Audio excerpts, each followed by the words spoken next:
الحمدللہ والصلاة والسلام علی رسول اللہ اما بعد۔ الحمدللہ آج بھی نماز تراویح میں ثواب پانے کی تلاوت ہوئی اور اس میں جو سب سے پہلا سورہ پڑھا گیا ہے وہ ہے سورہ صاد۔ اللہ تعالیٰ نے سورہ صاد میں مختلف انبیاء کا ذکر فرمایا ہے اور ان واقعات کے ذریعے ہم کو ہدایت دی ہے کہ ہم اچھے کام کریں، انبیاء کی سیرت پڑھیں اور اس سے جو پیغام ہمیں حاصل ہوتا ہے اس پر عمل کریں۔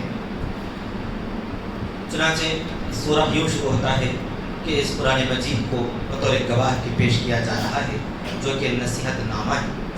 قرآن مجید کو در حقیقت نصیحت کی کتاب بنا کر اللہ تعالیٰ نے اتارا ہے، لیکن بڑے افسوس کی بات ہے کہ ہم نے اس اصل جو مقصد ہے نصیحت حاصل کرنا اس کو سرے سے بھلا دیا ہے۔ زیادہ سے زیادہ ہم اسے برکت کی کتاب سمجھتے ہیں، کسی کے انتقال پر چند آیتیں تلاوت کر کے ان کو ایصال ثواب کی نظر کرتے ہیں، یا اور زیادہ ہو تو کبھی کبھار قرآن مجید کی محفلیں لگتی ہیں، قرات کی محفلیں ہوتی ہیں، زیادہ سے زیادہ کبھی کبھار درس قرآن وغیرہ کے حلقوں میں ہم بیٹھ جاتے ہیں۔ لیکن میری اور آپ کی ساری امت مسلمہ کی ذمہ داری ہے کہ قرآن مجید کو نصیحت نامہ سمجھتے ہوئے اس کو ایسا پڑھیں کہ ہم اس کو سمجھنے کی بھی فکر کریں۔ جب ہم سمجھ جائیں گے تو عمل کرنا آسان ہوگا، تو پھر عمل کرنے کی بھی کوشش کریں، عمل کرنے کے ساتھ ساتھ اس کا پیغام ساری انسانیت تک پہنچانے کی بھی فکر کریں۔ یہی ہے نصیحت نامہ ہونے کا تقاضا۔ تو انشاءاللہ اس تقاضے پر ہم سب عمل کرنے کی فکر کریں گے۔ اس کے بعد جو ہے باری تعالیٰ نے حضرت داؤد علیہ السلام کا اور ان کے فرزند سلیمان علیہ السلام کا ذکر فرمایا ہے۔ ارشاد فرمایا کہ داؤد علیہ السلام کو اللہ تبارک و تعالیٰ نے ایسا معجزہ عطا فرمایا تھا کہ وہ جب زبور کی تلاوت کرتے تھے تو ان کے ساتھ ساتھ پرندے بھی تلاوت کرتے تھے۔ یسبحن والطیر، پہاڑ بھی تلاوت کرتے تھے اور پرندے بھی تلاوت کرتے تھے۔ اب کس طرح پر تلاوت کرتے تھے اللہ بہتر جانے، وہ بطور معجزہ ہے۔ یہ آوازیں باز گشت نہیں جیسے ایکو جس کو بولتے ہیں ویسا نہیں تھا۔ ایکو تو ہر انسان کی آواز میں ہو سکتا ہے، اگر ہم جو ہے کسی جنگل میں زور سے آواز لگائیں تو ہماری آواز واپس دوبارہ ٹکرا کر آتی ہے، جیسا کہ مائک میں بھی جو ہے تھوڑا سا آواز جو ہے بلند ہو کر آتی ہے۔ تو یہ نہیں تھا۔ معجزہ ہونے کا مطلب یہ ہے کہ باضابطہ پتھروں سے آوازیں آتی تھیں، ایسا محسوس ہوتا تھا کہ پتھر پڑھ رہے ہیں اور واقعتاً وہ پڑھتے تھے۔ اللہ تعالیٰ نے پتھروں کو گویائی عطا فرمائی تھی، یعنی بولنے کی صلاحیت دی تھی۔ اسی طرح پرندے بھی پڑھا کرتے تھے۔ اب یہ معجزہ ہے اور معجزے کو تسلیم کرنا، من بعد ماننا، یہ ہمارا ایمان ہے، اس میں کوئی شک نہیں ہے۔ ایسے کیسے ممکن ہے، کیا ہو سکتا ہے کیا پتھروں کو کوئی زبان ہے کیا، وغیرہ وغیرہ۔ اس کا جواب یہ ہے کہ زبان کو کیسے اللہ نے بولنے کی صلاحیت دی ہے، ویسی صلاحیت اللہ تعالیٰ ہر چیز کو دے سکتا ہے۔ جیسا کہ سورہ یاسین میں یہاں تک بھی آیا ہے کہ قیامت میں اللہ تعالیٰ زبان کو لاک کر دیں گے، بند کر دیا جائے گا، مہر لگا دی جائے گی اور ہاتھ و پیر گفتگو کریں گے۔ جب انسان کے ہاتھ پیر گفتگو کر سکتے ہیں تو اللہ تعالیٰ اس دنیا میں اپنے کسی نبی کے معجزے کے طور پر اگر پہاڑ کو، پتھروں کو بولنے کی صلاحیت دے یا اسی طرح پرندوں کو بولنے کی صلاحیت دے تو اس میں کوئی شک کی بات نہیں ہے۔ یہ اس لیے وضاحت کی جا رہی ہے کہ بسا اوقات ہم جو ہے سائنس پرست ہیں، سائنزم کے اندر ہم مبتلا ہو چکے ہیں۔ جو بھی ہم کو آنکھوں سے نظر آتا ہے تو اس کو مانتے ہیں، جو نظر نہیں آتا تو اس میں کچھ تعویل کرتے ہیں یا انکار کرنے کی عادت ہمارے اندر پڑ جاتی ہے۔ میرے بھائیوں، سب سے پہلے اللہ کو تو ہم نے نہیں دیکھا، اللہ تبارک و تعالیٰ ہم سب سے پردے غیب میں ہیں، تو ہم غیب پر جب ایمان لا چکے ہیں تو اللہ کے کلام میں جو باتیں موجود ہیں اس کو بغیر کسی شک و شبہ کے، بغیر کسی وسوسے کے ہم من بعد تسلیم کرتے ہیں، مانتے ہیں، ایمان لاتے ہیں۔ یہ ہمارا عقیدہ ہے۔ پھر اس کے بعد اللہ تعالیٰ نے حضرت سلیمان علیہ السلام کا ذکر فرمایا۔ اللہ تعالیٰ نے فرمایا کہ ہم نے جو ہے داؤد علیہ السلام کے ذکر میں یہ بھی ہے کہ ہم نے ایک مرتبہ ان کو آزمایا تھا۔ وہ کس طرح آزمائش تھی؟ اللہ تعالیٰ قادر مطلق ہے، اپنے محبوب بندوں کو بھی کبھی کبھار آزمائش میں مبتلا کرتا ہے، ان سے امتحان لیتا ہے۔ اگر کبھی کچھ چوک ہو جاتی ہے، کچھ جو ہے چھوٹی سی غلطی ان سے سرزد ہو جاتی ہے تو اللہ تعالیٰ ان پر متنبہ فرماتا ہے۔ اللہ تعالیٰ نے آزمایا یہ ہے کہ وہ جب عبادت کے لیے اپنے کمرے میں موجود تھے، اپنے عبادت خانے میں تھے، تو اچانک دیوار پھلانگ کر دو آدمی ان کے کمرے کے اندر پہنچ گئے۔ حضرت داؤد علیہ السلام تھوڑا سا گھبرا گئے، چمک گئے۔ انہوں نے پوچھا کہ معاملہ کیا ہے؟ تو انہوں نے کہا کہ گھبراؤ نہیں، ہم انسان ہیں، دو جو ہے آدمی ہیں، ہمارا کچھ معاملہ تھا، اس معاملے کو لے کر ہم آپ کی خدمت میں حاضر ہوئے ہیں۔ تو انہوں نے پوچھا کہ بولو کیا معاملہ ہے؟ تو اس نے ایک آدمی نے کہا کہ دیکھو میرا ایک بھائی ہے اور میں ہوں، میرے بھائی کو اللہ تبارک و تعالیٰ نے جو ہے 99 بکریاں دی ہیں اور 99 بکریوں کا وہ مالک ہے، اور میرے پاس صرف ایک ہے، وہ یہ کہہ رہا ہے کہ وہ ایک بھی مجھے دے دے تاکہ میرے پاس 100 ہو جائیں، یہ کہتے ہوئے مجھ پر ظلم کر رہا ہے۔ تو حضرت داؤد علیہ السلام نے فرمایا کہ ہاں یہ بات تو بہت غلط ہے، اس طرح ظلم نہیں کرنی چاہیے، تیرے بھائی نے تجھ پر جو ہے بہت بڑا ظلم اٹھایا ہے کہ وہ تیری چھوٹی سی ملکیت بھی خود چھین لینا چاہتا ہے۔ یہ کہہ کر حضرت داؤد علیہ السلام نے فیصلہ سنایا کہ تم کو اس طرح کرنے کی کوئی اجازت نہیں۔ پھر اس کے بعد قرآن مجید میں تو اتنا ہی تذکرہ ہے۔ پھر اس کے بعد یہ ہوا کہ وہ دونوں چلے گئے، حضرت داؤد علیہ السلام کو تنبؤ ہوا، یعنی ان کو جو ہے اپنے اس فیصلے پر تو تھوڑا سا احساس ہوا کہ میں نے فیصلہ جو ہے غلط کر دیا ہے۔ کیوں؟ بظاہر تو سمجھ میں آتا ہے کہ ظلم کرنے والا تو ظالم میں غلط ہے، لیکن چوک کیا ہو گئی تھی وہ تو قرآن مجید میں موجود نہیں ہے۔ بس اللہ تعالیٰ اتنا فرماتا ہے کہ داؤد علیہ السلام نے استغفار کیا اور اللہ کے سامنے وہ جھک گئے اور سجدے میں لوٹ گئے۔ چنانچہ ہم نے بھی پہلی رکعت میں جو سجدے تلاوت کیا ہے قرآن مجید میں وہ اسی تذکرے کے درمیان میں ہے۔ تو اب کیا واقعہ تھا، کیا ہوا تھا، کس طرح پر ان کو تنبیہ ہوئی ہے، یہ تو قرآن مجید میں موجود نہیں۔ مفسرین نے لکھا ہے کہ ہو سکتا ہے، صرف امکان ہے اس بات کا، ہو سکتا ہے کہ داؤد علیہ السلام نے ایک فریق کی بات سنی، دوسرے کی نہیں سنی، تو دوسرے کی بات نہ سن کر ہی فیصلہ کرنا یہ جو ہے فیصلے کی غلطی ہے، ایسا نہیں کرنا چاہیے تھا، اللہ ہی بہتر جانتا ہے۔ لیکن اللہ تعالیٰ نے فرمایا کہ اس معاملے میں آزمایا تھا، اور یہ بھی بتایا گیا ہے احادیث کے منہ سے کہ وہ دو انسان نہیں تو بلکہ فرشتے تھے جو ہے داؤد علیہ السلام کو فیصلہ سکھانے کے لیے اللہ تعالیٰ کی طرف سے بھیجے گئے تھے۔ تو پھر اللہ تعالیٰ نے داؤد علیہ السلام کو بتایا کہ جب بھی آپ فیصلہ کریں تو دونوں فریق کی بات سن کر فیصلہ کریں۔ ہو سکتا ہے کہ وہ فیصلہ صحیح ہو، لیکن فیصلہ کرنے والے کے لیے یہ ضروری ہے کہ چاہے ظلم کرنے والا کتنا ہی بڑا ظالم کیوں نہ ہو، اس کو بولنے کا موقع دینا چاہیے۔ چنانچہ دنیا بھر کی عدالت میں یہی ہوتا ہے، وکیل کو جو ہے جب موقع دیا جاتا ہے کہ آپ جس بارے میں صفائی پیش کر رہے ہیں، جس پر الزام لگایا گیا ہے، اس کو بھی اپنے الزام کو صاف کرنے کا موقع دیا جا سکتا ہے، اس کے بغیر اس کو سزا نہیں دی جا سکتی۔ چنانچہ اس سے معلوم ہوتا ہے کہ ہم کو یہ پیغام دیا جاتا ہے کہ جب بھی کبھی بھی کسی معاملے میں ہمیں فیصلہ کرنے کا موقع پیش آئے یا کچھ بھی ہو تو ہم کسی ایک کی بات سن کر فوراً اس کی طرف راغب نہ ہو جائیں یا اس کی طرف جھک نہ جائیں، بلکہ دونوں کی بات سنیں اور جو صحیح معاملہ ہے تحقیق سے جو بات صحیح ہو وہ صحیح فیصلہ کریں۔ یہ ہم کو پیغام ملتا ہے۔ تو اللہ تعالیٰ نے فرمایا کہ کسی بھی معاملے میں جب کسی کو کسی غلطی کا احساس ہو جائے تو فوراً وہ استغفار کرے اور اللہ تعالیٰ کی طرف لوٹ جائے تو اللہ تعالیٰ معاف فرما دیتا ہے۔ چنانچہ داؤد علیہ السلام کے بارے میں بھی اللہ نے فرمایا کہ اللہ کی طرف جب وہ لوٹ گئے تو اللہ تعالیٰ نے ان کی ساتھ مغفرت کا معاملہ فرمایا اور ان کو اپنا محبوب بندہ بنا لیا۔ تو اللہ تبارک و تعالیٰ کی عادت شریفہ ہے کہ جب بھی اگر ہم سے کوئی غلطی ہو جائے ہم توبہ کریں، اللہ کی طرف لوٹ جائیں، چاہے وہ غلطی کتنی ہی بڑی کیوں نہ ہو، تو اللہ تبارک و تعالیٰ اس کو معاف فرما دیتے ہیں اور اپنی رحمت خاصہ میں ہمیں مقام عنایت فرماتے ہیں۔ پھر اس کے بعد حضرت سلیمان علیہ السلام کو ذکر فرمایا کہ اللہ تعالیٰ نے سلیمان علیہ السلام کو اتنی دولت دی تھی، اتنی جو ہے ان کے پاس مال و دولت کی فراوانی تھی کہ ان کے پاس کئی گھوڑے تھے۔ ایک مرتبہ کا واقعہ ہے کہ ان کے سامنے جو گھوڑے لائے گئے اور جو ہے وہ گھوڑوں کو دیکھ کر بہت مسرت اور خوشی کے ساتھ ان کے اوپر جو ہے ہاتھ پھیر رہے تھے، اور گھوڑوں کا جائزہ لینے میں اتنا وقت لگ گیا کہ عبادت کا وقت جاتا رہا۔ یہاں پر اللہ تعالیٰ نے ان سے بھی ایک چیز کا ذکر فرمایا ہے کہ گھوڑوں کے نظارے میں، ان کو دیکھنے میں، ان کا جائزہ لینے میں، یا جو ہے یا اسی طرح سمجھیے کسی بھی اور حسین اور خوبصورت چیز کو دیکھتے رہنے میں اتنا وقت لگانا کہ نماز کا یا عبادت کا وقت چلا جائے، یہ بالکل ناپسندیدہ ہے۔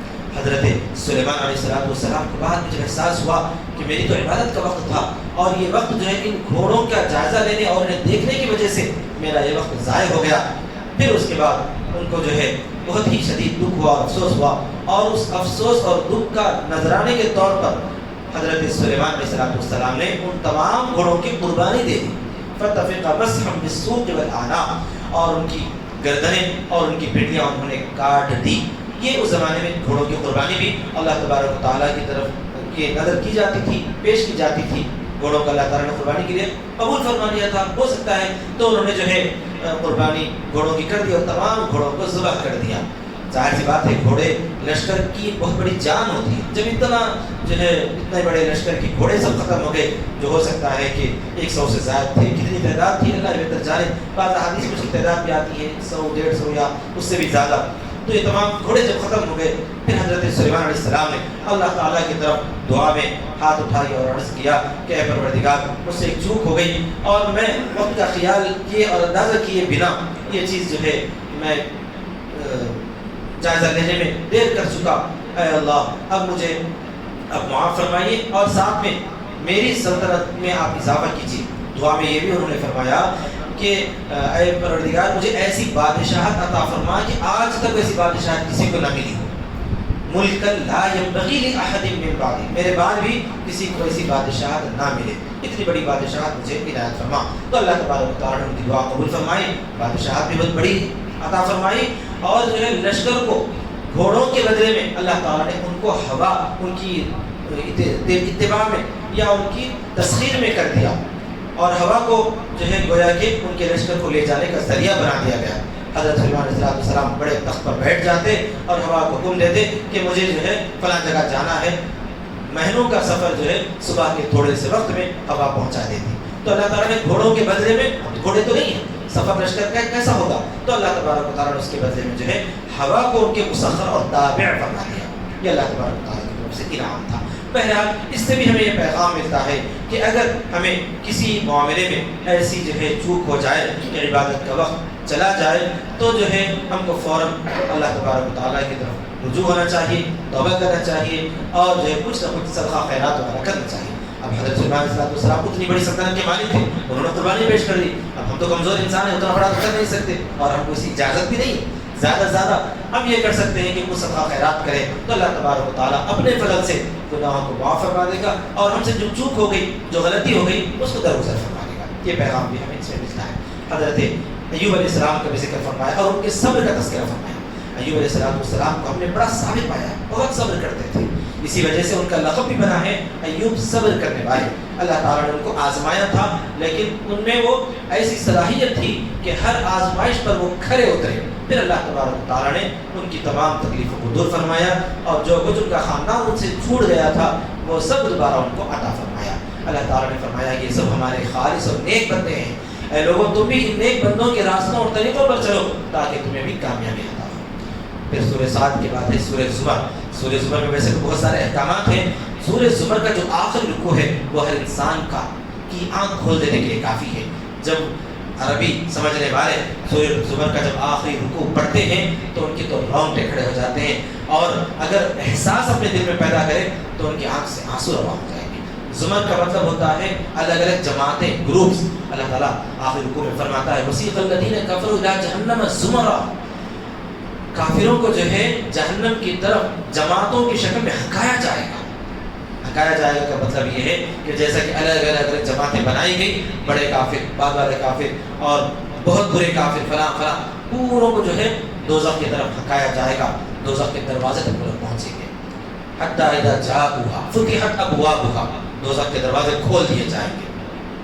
وقال لهم خزنتها، اور دوزخ کے جو داروغہ ہیں، داروغہ مطلب نگراں، اور قرآن مجید میں دوزخ کے داروغے کا نام موجود ہے، مالک ان کا نام تھا، قال یا مطلب نام ہے، قال یا مالک، سورہ دخان میں اس کا ذکر آتا ہے۔ تو بہرحال اللہ تعالیٰ فرماتا ہے کہ وقال لهم خزنتها، ان کے لیے دوزخ کے دروازے کھول دیے جائیں گے، اور وہاں کے دربان جو ہیں داروغہ پوچھیں گے الم یاتکم رسول منکم، کیا تمہارے پاس رسول نہیں آئے تھے، یتلون علیکم آیات ربکم، کہ اللہ کی آیتیں، تمہارے رب کی آیتیں تمہارے سامنے پڑھ کر سنائیں، وَيُنذِرُونَكُمْ لِقَاءَ يَوْمِكُمْ هَٰذَا، اور آج کے اس دن سے تمہیں ڈرائیں، کیا ایسا نہیں ہوا، کیوں اب تم لوگ جہنم کی طرف آ رہے ہو؟ یہ داروغہ جہنم پوچھیں گے، قالوا بلى ولكن حقت كلمة العذاب على الكافرين، وہ لوگ کہیں گے کہ ہاں آئے تھے لیکن ہم نے ان کی بات نہیں سنی، آئے تھے لیکن ہم نے ان کی باتوں کی طرف توجہ نہیں کی، ولكن حقت كلمة العذاب على الكافرين، اللہ تعالیٰ فرماتا ہے کہ کافروں کا عذاب کا کلمہ حق ہو جائے گا، ثابت ہو جائے گا۔ قیل ادخلوا ابواب جہنم خالدین فیہا، اور کہا جائے گا کہ داخل ہو جاؤ جہنم کے دروازوں سے، الگ الگ دروازے ہوں گے، 7 دروازے، قرآن مجید میں ہے لہا سبعۃ ابواب کہ جہنم کے 7 دروازے ہوں گے، ان 7 دروازے سے الگ الگ کافر داخل ہو جائیں۔ فبئس مثوى المتکبرین، برے لوگوں کا کیا ہی وہ خطرناک اور برا ٹھکانہ ہے۔ یہ تو ہے بہت سخت سزا جہنمیوں کے، لیکن اللہ کا فیصلہ ایسا نہیں ہے کہ اللہ تبارک و تعالیٰ سزا ہی دینے والا ہے، بلکہ جو اللہ کی باتوں کو مانتا ہے ان کے لیے بہت بڑا انعام بھی میرا پروردگار دینے والا ہے۔ اللہ تعالیٰ آگے فرماتا ہے وَسِيقَ الَّذِينَ اتَّقَوْا رَبَّهُمْ إِلَى الْجَنَّةِ زُمَرًا، اور جو اللہ سے ڈرنے والے لوگ ہیں، اپنے رب سے ڈرنے والے لوگ ہیں، ان کو جنت کی طرف الگ الگ جماعتوں کی شکل میں لے جایا جائے گا اور بڑی عزت و احترام سے لے جایا جائے گا۔ کیسی جماعتیں ہوں گی؟ انبیاء کی جماعتیں ہوں گی، صالحین کی جماعتیں ہوں گی، پھر ہر نبی کے ماتحت ان کے جو سب سے زیادہ قریبی لوگ ہوں گے، صدیقین، شہداء، صالحین، ان کی جماعتیں ہوں گی۔ بڑی عزت و احترام کے ساتھ ان جماعتوں کے ذریعے ان جو ہے لوگوں کو جنت کی طرف لے جایا جائے گا۔ پھر اس کے بعد داروغ جنت، ان کا نام حدیث میں موجود ہے، رضوان نام ہے جنت کے داروغے کا۔ حتی اذا جاءوا وفتحت ابوابها، اور جنت کے دروازے کھول دیے جائیں گے۔ جنت کے کتنے دروازے ہیں؟ 8، دوزخ کے 7، جنت کے 8 دروازے، 8 ابواب، جنت کے جو 8 دروازے ہیں کھول دیے جائیں گے بڑی عزت و احترام کے ساتھ۔ وقال لهم خزنتها، اور جنت کی جو داروغے ہیں رضوان اور ان کے جتنے ماتحت کام کرنے والے ہیں وہ کہیں گے سلام علیکم طبتم فادخلوها خالدین، تمہارے لیے سلامتی ہو، ویلکم ہے، تمہیں خوش آمدید ہے اور تم داخل ہو جاؤ اور ہمیشہ یہی رہو گے۔ وقال الحمد للہ الذی، اور جنتی لوگ اللہ کی تعریف کریں گے اور کہیں گے کہ اللہ تبارک و تعالیٰ کا کتنا بڑا انعام ہے، کتنا بڑا فضل ہے پروردگار کا کہ اللہ تعالیٰ نے یہ بہترین اور اونچا مقام ہم کو نصیب فرمایا ہے اور جنت کو ہمارے لیے بطور ملکیت کے دے دیا ہے، جنت کا وارث ہم کو بنا دیا گیا ہے اور ہم جنت میں جہاں چاہے رہیں کوئی رکاوٹ نہیں ہوگی۔ نعم اجر العاملین، اچھے کام کرنے والوں کا بہترین بدلہ ہے، بہترین انعام ہے۔ پھر اس کے بعد وَتَرَى الْمَلَائِكَةَ حَافِّينَ مِنْ حَوْلِ الْعَرْشِ يُسَبِّحُونَ بِحَمْدِ رَبِّهِمْ وَقُضِيَ بَيْنَهُم بِالْحَقِّ وَقِيلَ الْحَمْدُ لِلَّهِ رَبِّ الْعَالَمِينَ، اور ملائکہ بھی جو ہے جو عرش کو گھیرے ہوئے ہیں، عرش کو اٹھائے ہوئے ہیں، وہ ملائکہ ان پر سکینہ کریں اور جنتی لوگ اللہ تبارک و تعالیٰ کی بس تعریف ہی تعریف کرتے رہیں۔ وہاں پر دوسرا کچھ کام تو ہے، نماز، روزہ اور دیگر عبادات کچھ نہیں، بس اللہ کی تعریف ہوتی رہے گی اور جنتی لوگ اپنی اپنی ازواج کے ساتھ مزے میں اور عیش و آرام میں رہیں گے۔ یہ آخری رکوع ہے سورہ زمر کا، دوزخ میں جانے والوں کا بھی ذکر اور اہل جنت کا بھی ذکر کیا گیا ہے۔ ہم اللہ تعالیٰ سے دعا کرتے ہیں کہ دوزخ جیسی بری اور انتہائی تکلیف دہ جگہ سے ہماری حفاظت فرما اور جنت جیسی اعلیٰ علیین اور بہترین نعمت والی جگہ سے ہمیں مستفید ہونے کی توفیق عطا فرما اور ایسی نیک جگہ میں ہم کو داخل فرما۔ پھر اس کے بعد ہے سورہ غافر، اسے سورہ مؤمن بھی کہا گیا ہے۔ اس سورہ میں اللہ تبارک و تعالیٰ نے شروع میں اپنی تعریف فرمائی ہے، ارشاد فرمایا ہے کہ غافر الذنب وقابل التوب، اللہ تعالیٰ گناہوں کو بخشنے والا ہے، توبہ قبول فرمانے والا ہے، ساتھ شدید العقاب بھی ہے، یعنی جب وہ سزا دینے پر آتا ہے تو سخت سزا دیتا ہے، لیکن جتنی سخت سزا دیتا ہے اس سے زیادہ اللہ تعالیٰ رحم فرمانے والا ہے اس بندے پر جو اللہ تعالیٰ کی طرف توبہ کرتے ہوئے لوٹتا ہے۔ اس سورے میں حضرت موسیٰ علیہ السلام کا تفصیلی واقعہ آیا ہے، مختصر سا ذکر کیے دیتا ہوں۔ جو پہلی بار اس سورے میں آیا ہے وہ ہے ایک مومن آدمی کا ذکر۔ اللہ تعالیٰ فرماتا ہے وقال رجل مؤمن من آل فرعون، فرعون والوں میں سے ایک آدمی تھا، بہت نیک آدمی تھا اور وہ اپنے ایمان کو چھپا رہا تھا۔ موسیٰ علیہ السلام کو پکڑنے، قتل کرنے کی تدبیریں حد سے زیادہ انہوں نے کرنے کی کوشش کی، یہاں تک کہ فرعون نے یوں کہا کہ مجھے چھوڑ دو، اب میں موسیٰ کو پکڑوں گا اور قتل کر دوں گا۔ تو اب پھر اس مومن آدمی سے رہا نہ گیا، اس نے اپنے ایمان کا اظہار کرتے ہوئے کہا کہ دیکھو تم لوگ ایسی حرکت کیوں کرتے ہو، موسیٰ جو بات کہتے ہیں اگر وہ صحیح کہتے ہیں تو مان دو، اگر نہیں ماننا چاہتے ہو تو ان کا راستہ چھوڑ دو، ان کے ساتھ ایسی تم حرکتیں مت کرو۔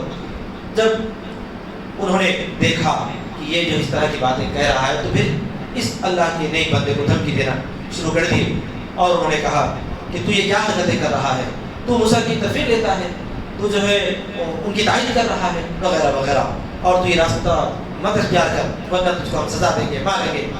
تو اس نے جو بات کہی وہ بڑی اچھی ہے۔ انہوں نے کہا کہ تم کو کیا ہو گیا، میں تمہیں جنت کے راستے کی طرف بلا رہا ہوں اور تمہیں مجھے دوزخ کے راستے کی طرف کھینچ رہے ہیں۔ یہ کہتے ہوئے انہوں نے اپنے ایمان کا کھلا کھلا اظہار کیا۔ پھر اس کے بعد اللہ فرماتا ہے کہ فوقاہ اللہ تعالیٰ نے ان کو بچا لیا اور جو ہے فرعون والوں کو سزا دی۔ اس سے معلوم ہوتا ہے کہ وہ لوگ سزا دینا اس بندے کو بھی چاہ رہے تھے، لیکن اللہ تبارک و تعالیٰ نے ان کی سزا دینے سے پہلے ہی اپنے ہاں بلا لیا۔ یہاں تک کہ پھر حضرت موسیٰ علیہ السلام کو اللہ تعالیٰ کے حکم سے دریا پار کرایا گیا، پھر فرعون کو جو ہے غرق کر دیا گیا، ڈبو دیا گیا۔ اس پورے واقعے کو ذکر کر کے پروردگار نے ارشاد فرمایا ہے کہ لوگوں کو چاہیے کہ وہ اللہ ہی کے راستے کی طرف چلیں، اور اس راستے پر چلنے میں کچھ مشقتیں، مصیبتیں، تکلیفیں آ جائیں تو تکلیفوں کو برداشت کریں، تو اللہ تعالیٰ بعد میں آسانی اور سہولت میسر فرمائے گا۔ دعا ہے کہ اللہ تبارک و تعالیٰ باتوں پر عمل کرے گا، ہم سب کو توفیق عطا فرمائے۔ وآخر دعوانا الحمدللہ رب العالمین۔